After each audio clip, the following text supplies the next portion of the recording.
For over 37 months, Russia has waged war on Ukraine, and today we'll examine the military situation. I'm Julian Rubka, and this is the BILD Situation Room. And we start in the central Russian city of Yekaterinburg. There, already on the April 9th, the preparations started. The dress rehearsal for the Grand Parade on Russia's Victory Day commenced. This parade was indeed held on May 9th in Moscow, and we've seen a leaked video of this parade or its preparation on the internet. Only 5 days later, interestingly enough, that means it's probably a deliberate leak crafted to emerge precisely this way, aiming to influence the West or convey a specific message. And the message that was sent here is indeed a very particular one, because we remember past victory parades, we remember huge nuclear missiles, we remember T-34s and other tanks from World War II, or some super tanks like the Armata, or Terminator infantry fighting vehicles. All these supposed wonder weapons that never actually saw action or were only briefly deployed and later turned out to be completely ineffective. This time during the rehearsal, something entirely different. We observe very pragmatic, conventional weapons, if you will, that Russia is currently using in Ukraine and that Russia would also deploy if it were to invade, for instance, a Baltic country. Let's take a look at this parade, and we can already see the big difference compared to what we've always seen before. We're seeing massive anti-drone cages mounted on a T-72 of the latest design, though also interesting, not newly built tanks, but rather refurbished models from the 1980s era. It's the same story with the T-80 BVM here. Those large nets, which people laughed at just a year or two ago, are now being seen as proof that Russia actually made the right move. That's the best way to defend oneself against drone attacks from the air, of course. Here we can see the T-90M. These are the only truly modern tanks being displayed here, the only ones likely built within the last year. But Russia is no longer too proud, unlike in past parades, to show that, well, we are, let's say, refurbishing. That's exactly our strength. We have tens of thousands of tanks from the Cold War era, and we're now refurbishing these tanks to use them, in contrast to Western countries who aren't capable of that, to restore tanks from the 70s, 80s, 90s, and now move forward with them effectively. Next, we've got Ural trucks here, still without infantry. Naturally, the men will be loaded onto them later. Of course, the cannon fodder that Putin needs to advance in Ukraine or other countries. And next, we have very basic artillery systems. The first one, the MT-12 Rapira, which are 100mm caliber anti-tank systems, usually towed by standard kamikaze trucks quite commonly. Next, we see Gyasint B guns. These are the Russian Army's 152mm guns. Also absolutely nothing new, but extremely effective. And Russia is indeed capable of either producing this ammunition itself, or, as we know, that 1,152 and 122mm rounds were imported from North Korea. That means Russia is effectively showcasing, if you will, its Cold War-era strength once again. Moving forward, we can see mobile mortar systems which are mounted here on what appears to be a BTR-80 vehicle. And now here's something we haven't seen in years. These are simply the standard BM-21 Grad rocket launchers. That means this is the primary weapon of Russian warfare when it comes to multiple rocket launchers. With a 20-kilometer range, it's simple, unguided, but incredibly effective in large quantities. Here we now see more systems of the BM-30 type, Smerch or Whirlwind in English, the heaviest multiple rocket launchers Russia has to offer, with a range of about 70 kilometers. And what we see next is perhaps the first modern system, if you will, after the T-90Ms, namely the K-300 Bastions, coastal defense systems. That's their official name. That means they can fire missiles against ships and other targets, theoretically against land targets as well, by the way. And with that, the message is clear. We can defend the Black Sea, the occupied Crimea, the annexed Crimea, as well as potentially ensure in the Baltic Sea as well, that your ships can no longer advance their way towards the Baltic countries. What we see now is intriguing, as there's a lot of electronic warfare, so we're seeing something that outwardly looks like kamikaze trucks with various attachments, but in reality, these are systems that are absolutely essential in modern warfare to make any advance possible, to disrupt current drones, for example, and communication, and of course, to enable their own drones. Worth noting, these are BTR-80s, not the BTR-82 as we've seen in the past. That means they're also from the Cold War era again. However, as we can see here, I'll try to mark it briefly, there's a huge jammer mounted on top. The crucial element here isn't the platform itself, which is around 30 to 40 years old, but rather the advanced electronic warfare systems mounted on it. Next, this is a clear signal to the West. These are mobile bridge-laying systems. That means we're seeing how pontoon bridges are being transported, exactly the kind of bridge-laying systems that would be needed to, for example, attack Estonia and cross the border river in Narva. Next up, also quite interesting, though admittedly pretty unlikely, what we're seeing here are advanced mine-clearing robots in action. Well, at least robots, something modern after all. They're displayed on kamikaze trucks to demonstrate we're ready for your minefields, just to make that point clear. That you're setting up. Right now we know Poland is doing it, the Baltic countries are doing it, so that your minefields can be bypassed or, well, neutralized. And we are prepared here to break through certain borders, some of those critical defensive lines. And now we are witnessing an increasing amount of electronic warfare being deployed here. On one hand, there are communication relays, meaning it's about maintaining our own communication. On the other hand, there are radar systems and also electronic warfare systems designed to disrupt the opponent. We'll let it roll and in a moment see something very interesting, something I've never seen at a Russian parade before. Ambulances. For the first time, it was acknowledged, yes, we know that this war is also killing our soldiers. We know, we are fully conscious that we are suffering casualties in this situation, but it's worth it to us. We see it in Ukraine. At least 100,000, some even say 300,000 Russian soldiers have died. And for that, you need ambulances like the ones we just saw driving by here, or the ones we'll soon see, making their way through this area. Here, additional radar systems are shown, which can then be set up in place. And we can see the parade is now moving forward. What's noticeable is that we have the entire logistics here that would be essential to actually advance and move in somewhere effectively. That means such a convoy, a column like this, what are we looking at here? About 40, 50 vehicles. It would be absolutely ready for action. Already ready for action at this moment, because it brings with it a lot of variations, a lot of vehicles, and a lot of personnel that you would actually need for an attack. Here is what I just said. I hope it's recognizable here. The small red cross on the white background, those are the armored ambulances that are, in my view, being shown here for the first time. And it really says, this is real war. We are ready to sacrifice lives to attack you. Here we also see tanker trucks, which are obviously essential, but I don't recall them being deployed alongside the tanks or other military vehicles in recent years. With the nuclear missiles or anything similar, it's simply being made clear now, we are aware of it, we have a large logistics chain, and this logistics chain naturally includes our raw materials as well, our fuel, which we are capable of supplying. And ultimately, we have light pioneer vehicles that are essential for digging trenches, building bridges, and carrying out other necessary operations. That means we hold the entire logistical chain Russia would require to either push further into Ukraine or to launch an attack on a NATO country. And that is, of course, really, yes, as military expert Nico Lange said, eerie, because you can clearly see Russia has learned. Russia is now very pragmatic, very straightforward, very on the ground, no longer talking about what they could have, what kind of super weapons they've built, but rather showing what they are currently using and will continue to use to take action against the West. From Russia's symbolism, from Russia's propaganda in preparing for further wars of aggression against Ukraine or other nations, let us now shift our focus to the ongoing war. For now, we'll stay focused on Russia and take a closer look at further attempts by the Russian army to push forward in Guevo, a town in the Kostroma region that remains partially under their control as they continue their ongoing operations there, though not fully. New Ukrainian footage shows Russians advancing with infantry vehicles on one side, yet also, and now we see them advancing with these old Desert Cross 1003 vehicles. The Russians, by the way, purchased over 2,000 of these units. Several hundred have already been lost, which didn't appear at the parade because it's a Chinese import.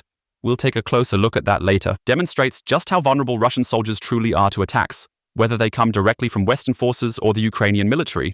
We are witnessing Ukrainian drones repeatedly striking, targeting tanks and armored personnel carriers as they advance here toward the border, steadily moving in the direction of Guevo. And we'll see that shortly on the map and notice that parts of Guevo apparently remain under Ukrainian control. Now we can see it's blurred in this case because it's teeming with infantry, like these two vehicles that are parked or at least positioned way too close to each other, are now being attacked by a single grenade that's been dropped, and we can clearly observe this has already resulted in substantial losses among the Russian soldiers.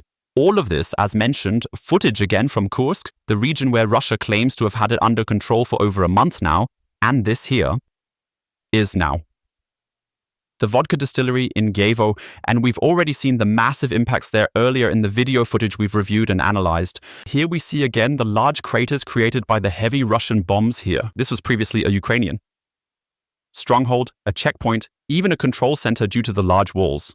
Now the Ukrainians are launching an assault. That means the Russians have already established a strong foothold here. Nonetheless, we're still fully engaged in the battle for these final settlements, and now we're seeing here once again how the vehicles that Russia is deploying here, in this case even a tank that was used, end up going up in flames, exploding, and thus Russia continues to suffer significant losses in and around Kursk. Let's take a look at the map. And we can see once again that the situation is pretty much at a standstill, with the Russians attempting to push forward near Bazivka, further to the north, and this area here, this logistic line that we have here, essentially the main road from Yunikivka to Sucha, to bring it under their control, they have still not succeeded in doing so. And at the same time, we just saw these recordings around Gobo, a place that has been partially or completely recaptured by the Russians, but where the fighting continues nonetheless. And next to it, we have Gornal, another location that remains under Ukrainian control. That means these battles in and around Kursk and along the border to Sumy continue, and Russia continues to suffer heavy losses here. From Sumy, we move on to Kharkiv, but we remain in the border region with Russia, and this border region makes the entire area extremely dangerous for the Ukrainian forces. We've obtained new footage revealing that Russian forces continue to target Ukrainian artillery systems in the Kupyansk area. Here we're looking at a Krab self-propelled howitzer, supplied by Poland, and it's being attacked here now after being spotted first. Just as it's either moving into its position or possibly pulling out, we can see that here it's likely otherwise buried because it's just firing, and we're about to see that directly. Frontally, a Lancet drone from the Russian army is heading straight toward this Krab. Here we see it. Hold on for a moment. So this Lancet, which is now attacking, strikes the Krab artillery with incredible accuracy. And the problem for the Ukrainians is that the range of the Lancet is significantly greater than that of the Krab artillery. The Krab fires between 20 and 40 kilometers depending on the specific ammunition, 155mm ammunition, and the Lancet has a range of about 70 kilometers. And that is precisely, which we'll look at on the map in a moment, particularly difficult in the Kupyansk area because the Russians can naturally attack from the occupied territories in Kharkiv, as well as from the Russian border. And that, of course, makes it extremely dangerous and precarious for the Ukrainian units stationed here. Let's take a closer look at the map here. As we already know, Kupyansk is located in the eastern part of the Kharkiv region. Here it is marked. And if we look up there, that's roughly 12 or more precisely 11 kilometers we can see here. Then we see that not just from the front, if we take the 70-kilometer range of the Lancet, but also from Russia's side, meaning from this direction, that we have almost the entire area here under Lancet control, so under the possibility at least, that if the Russians identify where the Ukrainian units are hiding, they are very often dug in by now, the artillery pieces, then they can easily target and attack them, just as we've seen right now. Of course, all of this shouldn't obscure the fact that many Lancets do crash and fail to hit their targets because the Ukrainians are employing electronic warfare. However, we naturally don't see these videos from the Russian side, but we only see the ones where electronic warfare didn't work. And in this case, a self-propelled gun of Western production is hit and severely damaged. Yet not only from the air does Russia's military remain very strong, exerting significant pressure on Ukraine, but also on the ground. And that's what we're going to take a closer look at now, a new Russian propaganda video showing us how the Russians are pushing forward near Droshba, close to the city of Toretsk. At the end, we'll take a closer and more detailed look at it on the map, but first, we'll see it in the footage provided by the Russian propagandists. Very important again, this is a compilation. That means it shows us the successful attacks. We can reasonably assume that since this entire battle lasted several months rather than just a minute, a lot of it probably didn't go as planned. That many Russians died. But all in all, in this summary we're seeing now, it's clear that the Russians managed once more to advance the front line further. And now we can see very clearly how they did it. Because of course there are different locations across various sections of the front. Now we're seeing different strategies. First we're seeing how the Ukrainians are taking up their positions. That means they're moving into these bunker systems, these trench systems, and trying to fortify themselves here essentially to stop the Russians who are advancing toward them. However, we see in this case that we don't hold numerical superiority over the Russian army, but rather that we simply possess the Russians are deploying a large number of drones. That was a fixed-wing one, as we likely observed. It's now approaching from the right, and there it is visible. A fixed-wing drone, meaning not a quadcopter, but a kamikaze drone, resembling a small airplane, alongside other drones, that they repeatedly attack these positions. This means the Russians know exactly where the Ukrainians are located underground and keep targeting those areas. Now we see a quadcopter coming in here. All these drones are equipped with, loaded with explosives. Grenades are still being dropped often. It's carried out very, very precisely. They're demonstrating extreme accuracy, and the Ukrainians, at least in this sector, appear to have no effective countermeasures at all. Again, from what we are seeing right now. This means we repeatedly observe how the Russians manage to get very close to them, how they keep attacking the same bunkers along this road near Droshba, and ultimately they put the Ukrainians in such a desperate situation. Even with a clear numerical advantage, the Ukrainian defenders are unable to maintain their position because they are under constant and intense enemy fire, because they have no reinforcements, and because they are now being overrun by a handful of Russian soldiers and ultimately have to surrender. The Russians are absolutely certain that the Ukrainians can no longer shoot. They're under intense fire and likely out of ammunition entirely. that they're crawling up to them. It's like a World War II tactic, if you will, and now here, M62 mines are being prepared right in front. Let's see that again. So here are the Ukrainian defenders inside, who have been so heavily targeted by drones that they don't even dare to come out anymore from this bunker. And here we see the Russian soldier who throws the M62 mine right in here, directly causing further destruction and potentially leading to more casualties among the Ukrainians.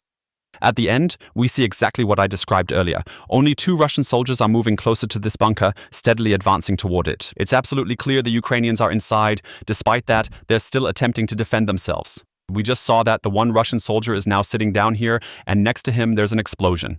That means the Ukrainians are probably throwing a grenade out. However, it doesn't help them much anymore, since the Russians are now firing from multiple positions into the area. Now we're seeing this truly grim yet realistic situation. The Ukrainians, 5 I believe, who held their ground here, were relentlessly shot at and bombarded by drones and are now surrendering to these Russian soldiers before being taken away. In this propaganda video, they remain unharmed. We don't know what happened to the Ukrainers afterward, though. Here, once again, we see the situation we just witnessed. As mentioned, 5 Ukrainian soldiers are seen surrendering to 2 armed Russians here. Why? Not because they're cowardly, not because they don't want to fight, but simply because they had absolutely no chance in that position, precisely because they were so heavily hit by all these grenades and drones, that in the end, they simply had to surrender to save their lives. Let's take a look at the whole thing on the map and see it's in the Toretsk area, as I mentioned. And that's really just a very small position. We're talking here maybe 50 meters that the Russians have advanced. Nonetheless, that's precisely the strategy they're using to keep pushing forward. As mentioned, this is Druzhba, and what we've just seen was an advance in this direction. And there are very, very many Ukrainians who are also in the trenches there, all along the front line. So we see what a massive effort that was for the Russian army to make. How many drones, how many shells, and so on were deployed just to finally break through that area. Yet, in the end, what we've frequently observed in recent weeks and months occurred. Russians succeeded. That's what we're seeing, likely deploying a significant number of their own soldiers, which remained unseen in the Russian footage. They managed to capture another Ukrainian position in Druzhba, thereby gaining control over additional territory. Next, we want to take a look at the drone attacks on 2 troop transporters. First, a Russian attack on a Ukrainian transporter, and then a Ukrainian attack on a Russian transporter. And I believe it becomes quite evident how distinctly these 2 armies are organized and set up. First of all, as I mentioned, another Russian video. We see here that an M113 of US production has been abandoned, that it's now standing here after apparently being immobilized, either by a drone or possibly also by direct fire. By a mine, that's not entirely clear. We definitely see that this M113 is parked here, but, and this is very important, there are no soldiers left here. That means this initial strike has left the vehicle completely immobilized and unable to move forward. But we see here are just some uniform parts and some various containers still lying here.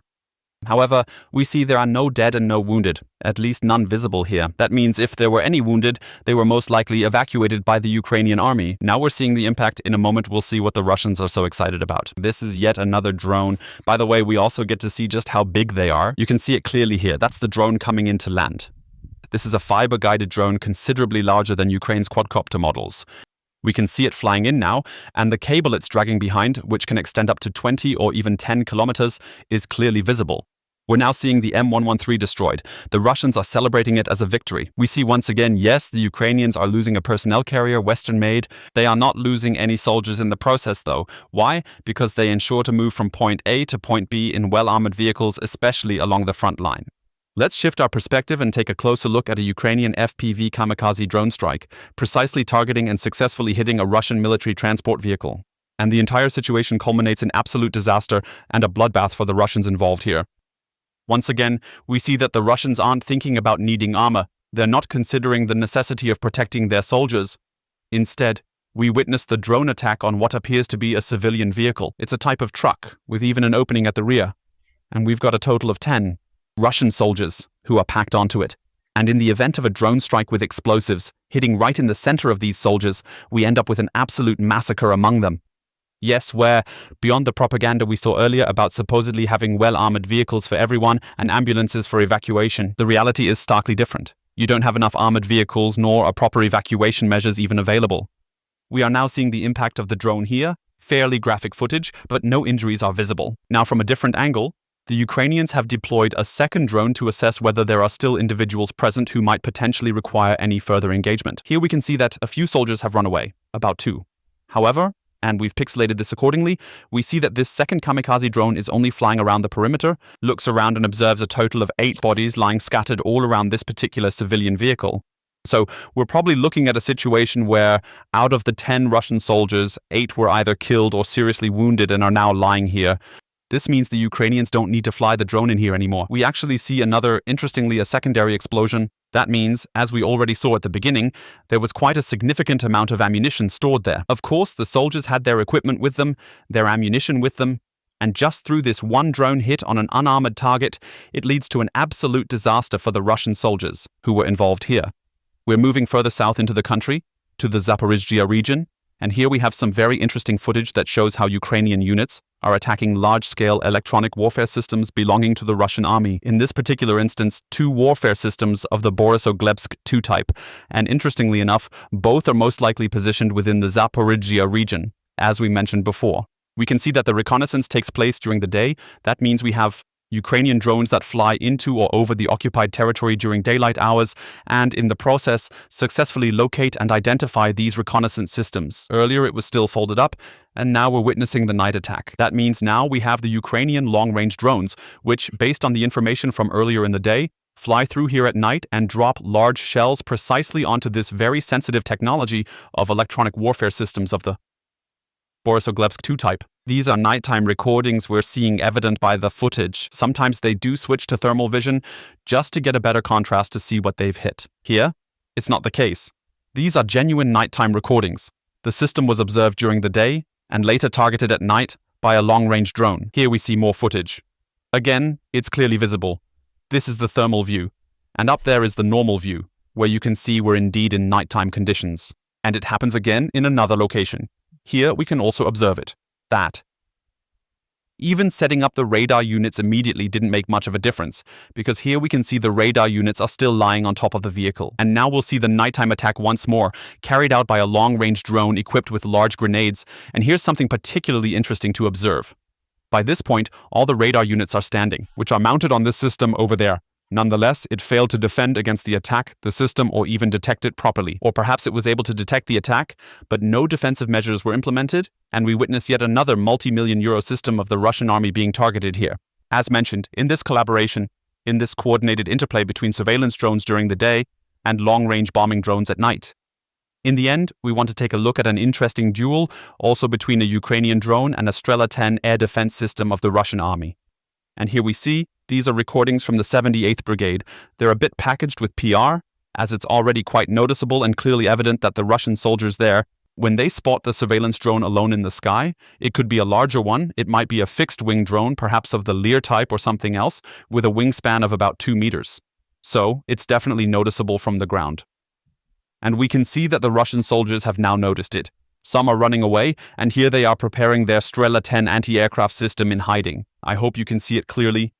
There are several setups here from which short-range anti-aircraft missiles, I believe up to 8 kilometers if I'm not mistaken, are launched. Their effective range allows them to be launched, and this system is now actively attempting, as we can see here, to take down the Ukrainian surveillance drone in this area. However, it's not working very well. We can clearly observe the first missile missing the surveillance drone by quite a few meters. We can clearly observe the explosion here in the front. It shows that a specific altitude was precisely set where this missile was intended to detonate. It missed the mark. Now, the Ukrainians are back in action. That means the surveillance drone is up there, observing everything. And now comes the first kamikaze drone from the Ukrainian army, which is precisely targeting this system, which is defending itself in parallel. We can now see the impact, though it missed by about 2 meters. Here we see it behind him. So here's the first impact. The soldiers have already taken precautions to keep their distance, to avoid being hit there. The Strela-10 system is now launching another missile, hoping to at least hit this coordinating unit up here, this drone. Here we clearly see the shadow on one side and the rocket on the other. But that one misses yet again, and now the Russians have a serious problem even though they are moving. They have now withdrawn the system again. Apparently they've given up on shooting down the surveillance drone. Now we're seeing another FPV kamikaze drone, and it hits precisely, targeting the rocket unit. We don't have a catastrophic explosion here, but we still have the possibility, of course. The launch pads were damaged. We've just witnessed the rockets being launched, so there might not even be any ammunition left to explode. Hence, no big explosion. Nonetheless, it's still quite possible that this FPV hit resulted in the Strela-10 system becoming unusable. This whole thing once again highlights the classic David versus Goliath struggle. Even though the Russians are significantly stronger, even though they have a large system with big rockets, which are quite pricey, the Ukrainians succeed with a small surveillance drone costing 5,000 to 10,000 euros and 2 FPV kamikaze drones at 1,000 euros each, to outsmart this system and in the end, at least partially disable it, allegedly achieving significant tactical impact.